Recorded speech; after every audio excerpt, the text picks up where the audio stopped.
মুক্তিযুদ্ধের সময়কার চরম বিতর্কিত ভূমিকা অভিযোগ থাকা জামায়াতে ইসলামী নেতা এবং সাথে বিএনপির নেতা সালাউদ্দিন কাদের চৌধুরী ছবি দিয়ে একটা প্রদর্শনীর আয়োজন করেছিল ছাত্র শিবির ঢাকা ইউনিভার্সিটি টিএসসিতে। আমরা জানি চরম হট্টগোলের মধ্যে, চরম প্রতিবাদের মধ্যে বিভিন্ন রকম ছাত্র সংগঠন, ইনফ্যাক্ট ছাত্র শিবির ছাড়া বাম মধ্য সবাই এমনকি যারা রাজনৈতিক দলের সাথে সংযুক্ত না এমন ছাত্র সংগঠনও তীব্র প্রতিবাদ জানিয়েছে এই ধরনের প্রবণতার, এই ধরনের প্রদর্শনী। শেষ পর্যন্ত সে প্রদর্শনী বন্ধ করতে বাধ্য হয়েছে ছাত্র শিবির। তারা কি বলেছে সেটা নিয়ে কথা বলবো। খুবই ইন্টারেস্টিং একটা তথ্য হচ্ছে, এখানে এই প্রোগ্রামটাই নাকি প্রক্টোরিয়াল বডি বন্ধ করতে বলেছিল, কিন্তু ছাত্র শিবির সেটা বন্ধ করবে না বলে ঘোষণা দিয়েছে। আমরা একটু এই বক্তব্যটা খেয়াল করি। ঢাবি ছাত্র শিবিরের সভাপতি ফরহাদ জানান, অনুষ্ঠানটি বিশ্ববিদ্যালয় প্রশাসনের যথাযথ অনুমতি নিয়েই আয়োজন করা হয়েছিল। তিনি বলেন, ঢাবি কর্তৃপক্ষ যদি আমাদের আয়োজন বন্ধ করতে চায় তাহলে তাদের যৌক্তিক কারণ উপস্থাপন করতে হবে, অন্যথায় কর্মসূচি চলবে। এই অনুষ্ঠানে বাধা দেওয়ার কোনো প্রচেষ্টাকে রাজনৈতিকভাবে মোকাবেলা করা হবে বলেও জানান এই শিবির নেতা। শিবিরের সাহস বাড়ছে।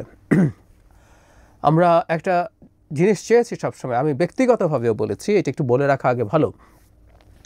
আমি জানতাম না এটা, জনাব সাদিক কায়েম যখন তার পরিচয় প্রকাশ করেন তখন একটা নিউজে জানতে পারি যে 70s বা 80s কোনো একটা সময় ঢাকা ইউনিভার্সিটিতে কার্যকর প্রত্যেকটা রাজনৈতিক দল শিবির ছাড়া ঐক্যমত্য হয়েছিল সেখানে শিবিরের কর্মকাণ্ড চালানো যাবে না। এটা শুধু ঢাকা না, জাহাঙ্গীরনগর ইউনিভার্সিটিতেও নাকি একই রকম ঐক্যমত্য ছিল।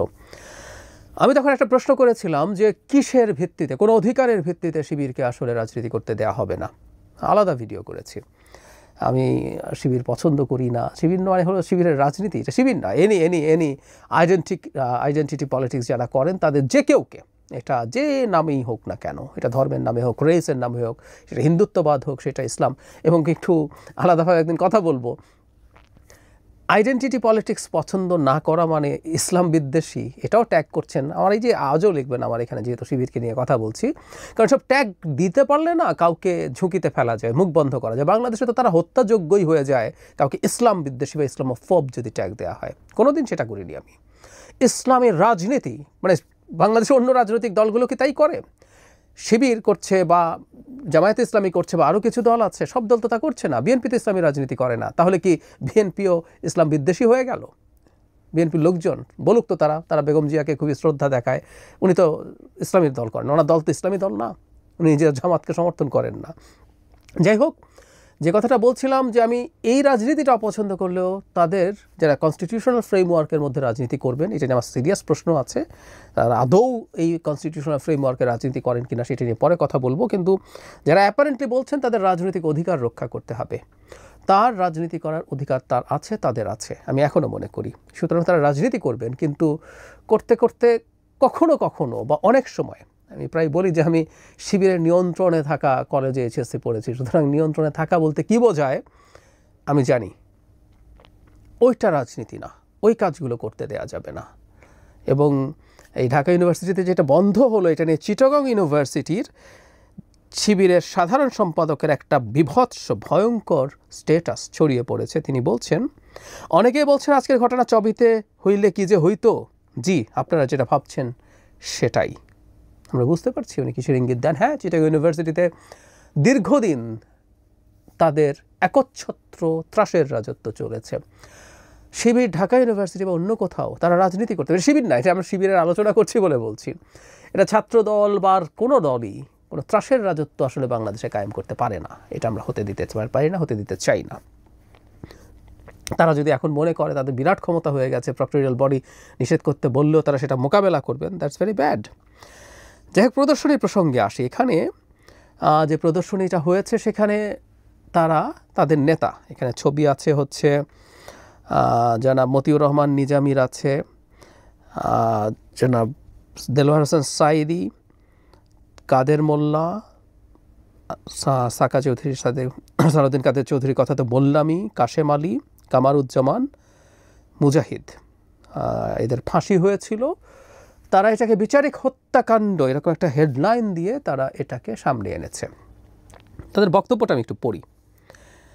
তিনি ছাত্র শিবির বলছে, আমাদের 3 দিন ব্যাপী এটা জনাব ফরহাদ, যিনি ঢাকা ইউনিভার্সিটি ছাত্র শিবিরের প্রেসিডেন্ট, তিনি বলছেন তার ফেসবুকে, আয়োজনের ফটো ফ্রেমগুলোর একটা অংশ নিয়ে কুতর্ক এবং মব সৃষ্টি করা হয়েছে। মানে আমি না খুব অবাক হই, এই মব শব্দটা এত ভুলভাবে ব্যবহার করা হয়। বাম ছাত্র সংগঠনগুলো সেখানে গেছে, তাদের পরিচয় দিয়ে গেছে, সেখানে গিয়ে স্লোগান দিয়েছে। মব কোথায়? মব কেউ পরিচয় দিয়ে যদি তার অবস্থান জানান দেয়, প্রতিবাদ করে, সেটা মব হয়? আরেকটু বুঝে শুনে লিখতে হবে। যাই হোক, এই বিষয়ে আমাদের অবস্থান সুস্পষ্ট। আমাদের জাতীয় ইতিহাসে ৭১ স্বাধীনতা যুদ্ধ গৌরবজনক অধ্যায়। বাকশাল কায়েম করে মুক্তিযুদ্ধকে প্রথমবারের মতো প্রশ্নবিদ্ধ করেছে শাহবাগের পূর্বসূরিরা।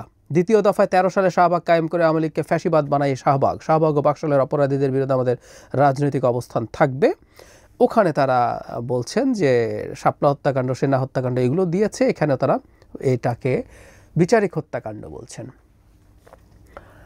আমি আগেও একটা কথা বলেছি, আমি যতদূর জানি, আমি খুব মানে কোথাও যে কেউ প্রকাশ্যে অন রেকর্ড লিখেছেন তা না, ছাত্র শিবিরের একটা অংশ দীর্ঘদিন থেকে মুক্তিযুদ্ধের ব্যাপারে তাদের অবস্থান নিয়ে আলাপ করেছেন দলের ভেতরে। আমরা অনেক তথ্যই জানি, সব কিছু যেহেতু পাবলিকলি পাবলিশড না, তাই আমি পাবলিকলি পাবলিশড তথ্য ছাড়া বলি না। শিবিরের খুবই সিগনিফিক্যান্ট নেতা দল থেকে বেরিয়ে গেছেন, বা জামায়াতেরও সিগনিফিক্যান্ট নেতা দল থেকে বেরিয়ে গেছেন এই ধরনের তর্কের কারণে। সো এর ভেতরে এই ধরনের একটা ডিবেট আছে, সেটা আমরা দেখি। কিন্তু এটা আসলে মেইনস্ট্রিম হয়ে ওঠে নাই।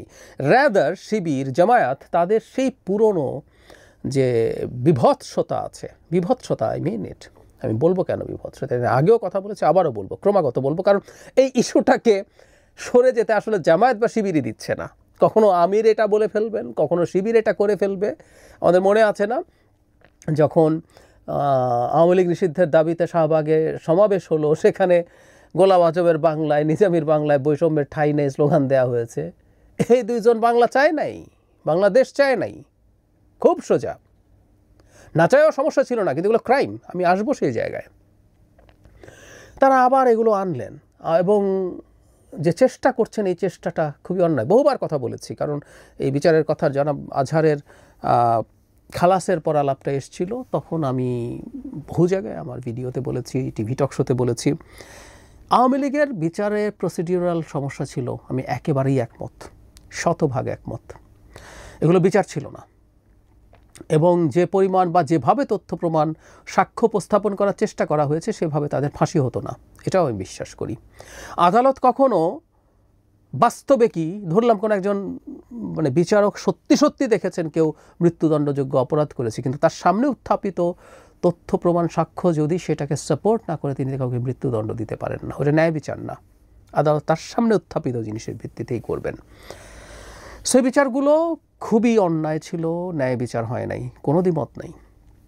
কিন্তু এটা মাধ্যমে এখন শিবির বা জামায়াত যেটা দাবি করে যে এই মানুষগুলোর কোনো অপরাধ ভুল ছিল না, এটা হাস্যকর, খুবই হাস্যকর। যথেষ্টের বেশি ক্রেডিবল প্রমাণ আছে তাদের অপরাধের, সত্যিই আছে। আমি কিছুদিন আগে একটা টক শোতে জনাব শিশির মনির আমার সাথে ছিলেন। শিশির মনির সম্ভবত এই মামলাগুলো, জনাব আজহারের মামলা সহ এই মামলাগুলোর লয়ার্স। তো তিনি একটা খুবই ইন্টারেস্টিং কথা বলেছেন যে বাংলাদেশে এটা নেই, কিন্তু অনেক জায়গায় আছে, যে মানুষের মৃত্যুদণ্ড হয়ে গেছে, ওটার আবার একটা বিচার হওয়া দরকার। বিচার করা যায়, যে আমরা বোঝার জন্য যে আমরা আসলে ভুল বিচার করেছিলাম কিনা। আমিও আসলে ভবিষ্যতের বাংলাদেশে এই জিনিসটা চাই, যাদের মৃত্যুদণ্ড হয়েছে একটা সত্যিকার জুডিশিয়াল সিস্টেম এবং প্রসেসের মধ্য দিয়ে তাদের এই মামলাটা হোক। হতে পারে তাদের মৃত্যুদণ্ড হবে, হতে পারে না হবে, বা অন্য শাস্তি হবে, বা শাস্তি হবেই না, কুড বি এনিথিং। কিন্তু আমি যে কথাটা বলতে চাইছি, যে এইটা না, মানে এটাকে সরিয়ে রেখে এখন এই মানুষগুলোকে নিরপরাধ দাবি করা, এটা খুব হাস্যকর, ভুল।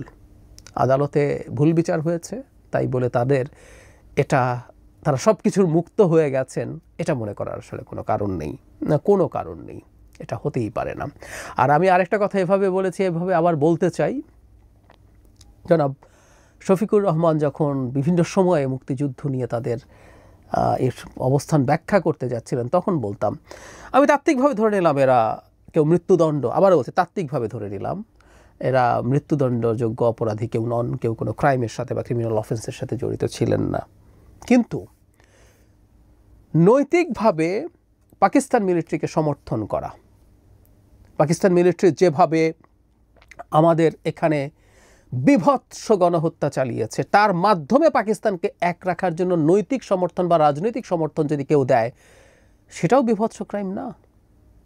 শুধু তাই না, পূর্ব পাকিস্তান প্রাদেশিক পরিষদ মানে প্রাদেশিক যে সরকার ছিল তাতে জামায়াতের মন্ত্রী ছিলেন তখন। ইয়াস, তাই যদি হয়ে থাকে তাহলে কিভাবে তারা এ থেকে মুক্ত আছেন? যখন ওরা কচুকাটা করছে আমাদের দেশের লোকজনকে, তখন জামায়াতের লোকজন তাদেরকে নৈতিক সমর্থন দিয়েছে, ইয়াস আমরা তোমার সাথে আছি, তুমি এগুলো করো। ধরলাম তাত্ত্বিকভাবে যে তারা এসব অপরাধে জড়িত হয় নাই, এর জবাব তারা কি দেবেন? সো এই মানুষগুলোকে আবার সামনে এনে তারা মনে করছেন বাংলাদেশের রাজনীতি করা যাবে? সরি, ৭১কে ২৪ দিয়ে মুছে দেওয়ার চেষ্টা হয়েছিল।